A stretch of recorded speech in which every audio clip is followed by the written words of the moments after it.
don't think that children have advocates. And my goal always has been to do what can be done so that students are successful in school and in life, so they feel good about themselves, so they feel good about where they live and their families, and they have a sense of optimism, and they feel that they're going places in life and they matter to others. So that is part of the passion that I feel, doing things that can improve the lives of children. For a number of years, people have said, oh, if we spend time focusing on the social and emotional side of things, it might be at the expense of academics.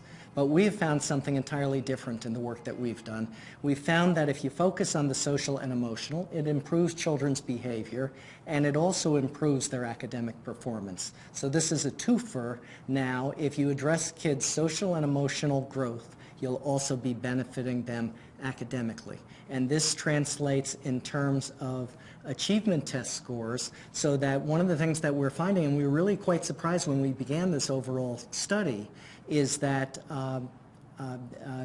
children improve 11 percentile points. In other words, with some of the other studies that have been done that look at the impact of class size or other kinds of programs that even try to promote academic performance, this increase of 11 percentile points is a big deal. In Illinois, we have social and emotional learning standards that are part of the Illinois Learning Standards.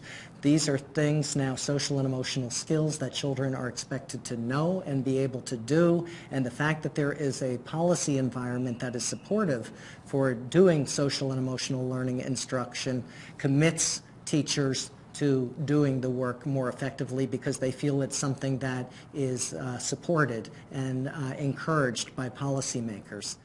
We talk about 3 Ps that are going to be necessary to make effective social and emotional learning a reality. One thing is policy, federal policy and state policy. A second thing are principles in the building we find are extremely important to make this work and come together. So for leadership, which does not begin with a P, but principles do, that's important. It's also important, of course, to have superintendents and district people involved in supporting this effort. And finally, there's the professional development and technical assistance and support to teachers. If we're going to do this work well, there needs to be good guidance, sound policy, and support, and an investment in teachers doing this in the most effective way. That kind of support's going to lead to students who are knowledgeable, responsible, caring, and ready to be successful at school and in life. It's one thing to collect the information and to do the science and to see what the findings are.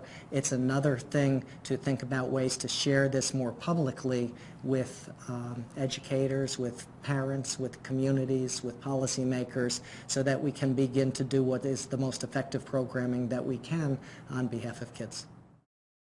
For more information on what works in public education, go to edutopia.org.